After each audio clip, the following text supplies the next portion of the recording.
අපි කතා කරමු දැන් EDM wire cut machine එක සම්බන්ධව.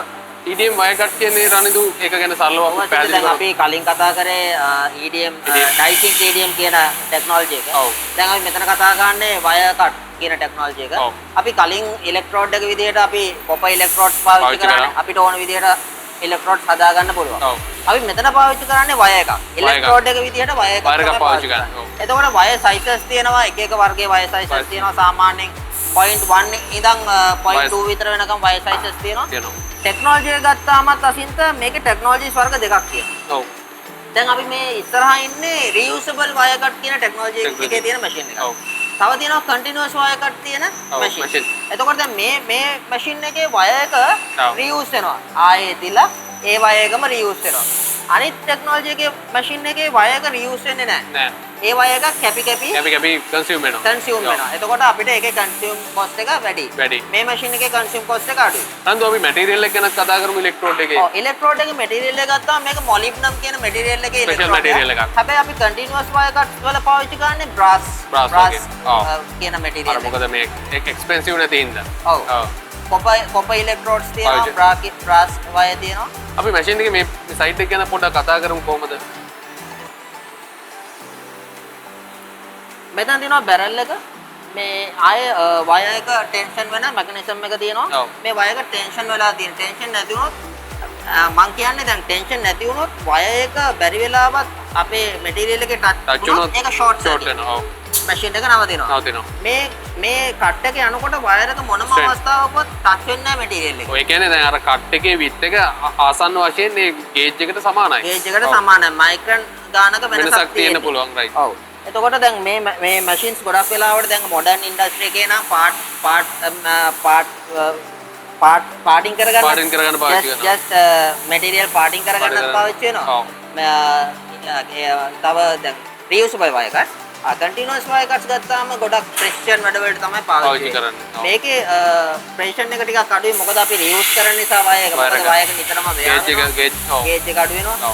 දැන් අර අපි කතා කරපු continuous wire cut එකේ එහෙම නෑ ගොඩක් accurate වැඩ වලට අපිට පාවිච්චි කරන්න. මම මෙතන දැක්ක මෙයාලා ස්පෙෂලි දැන් මේ වගේ hard දැන් මේ solid carbide tools මෙයාලා වෙයා වුණාට පස්සේ එයාලා part off කරන්න මේ wire cut machine එක පාවිච්චි කරලා තියෙනවා. අතරම අසින්ත දැන් මේකේ මේ ටෙක්නොලොජි එක ආවම දැන් අපි කලින් කතා කරපු conventional technology එකට අපිට hardness එක කියන එක ගොඩක් බලපානවා critical. ඒ කියන්නේ අපි material එකේ hardness එකත් එක්ක අපි පාවිච්චි කරන tool එකේ hardness එකත් ගොඩක් බලපානවා. ඉතින් දැන් මේ ටෙක්නොලොජි එකට EDM ටෙක්නොලොජි එකට ආවම ඇත්තටම hardness එක ලොකුවට බලපෑමක් නැහැ.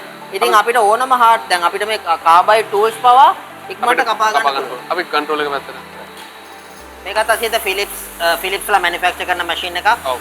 ලංකාවේ මැෂින්ස් කීපයක් දැනට ඔපරේට් වෙනවා. ඇත්තටම reusable wire range එකේ තියෙන මැෂින්ස් වලින් හොඳ මැෂින් එකක්. මේක කම්පෙයාර් කරන්න බෑ අපිට continuous wire cut එකක් එක්ක. continuous wire cut එක ගොඩක් improve වෙලා තියෙන surface finish එකම ගොඩක් හොඳයි continuous wire cut වල. ඉතින් මේකේ ගත්තාම තව මේ ලොකු ඇඩ්වාන්ටේජ් එකක් තමයි අසින්ද අපි CNC machines පාවිච්චි කරද්දී tools පාවිච්චි කරනවානේ දැන් මේ වගේ tools. දැන් මේ tools සල්ලි දීලා ගන්න ඕනේ. ඔව්. මේ වගේ tools වලට ලොකු ගාණක් යනවා. ඉතින් අපි මේ wire cut කියන operation එකේදී tooling cost එකක් නැහැ. wire cost එක තියෙන wire cost එක උනත් one reel එකක් 2 kilometers තියෙනවා. ඉතින් සෑහෙන කාලයක් පාවිච්චි කරන්න පුළුවන්. දැන් මේ අපි කිව්වොත් එක reel එකක් ඒ applications අනුව වෙනස් වෙනවා. සෑහෙන කාලයක් අපිට පාවිච්චි කරන්න පුළුවන්. අනිත් එක මේකේ වැදගත්ම දේ අපිට ලොකු thickness part කරන්න machining කරන්න පුළුවන්. 90 degree. ඒ වගේම අපි මේකේ especially අර අනිත් axis වලින් මේකේ incline අපිට machine කරන්න අපිට taper shapes එක complex shapes අපිට machining කරන්න පුළුවන්.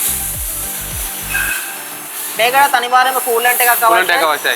ඒක අර EDM oil එක වගේ coolant එකක් නෙමෙයි. ඒක වතුර වලට තව අපි mix කරලා ගන්න coolant එකක් තියෙන. මේකේ axis ටික ගත්තාම CNC milling වගේ නෙමෙයි මේකේ axis වෙනස් වෙනවා අසින්ත.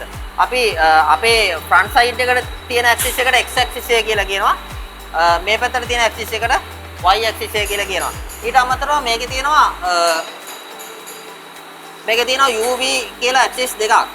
දැන් මෙතන z axis එක කියලා අපි ගොඩක් වෙලාවට පාවිච්චි කරන්නේ ඒක wire එකේ මේක distance එක maintain කරන්න පාවිච්චි කරන්නේ.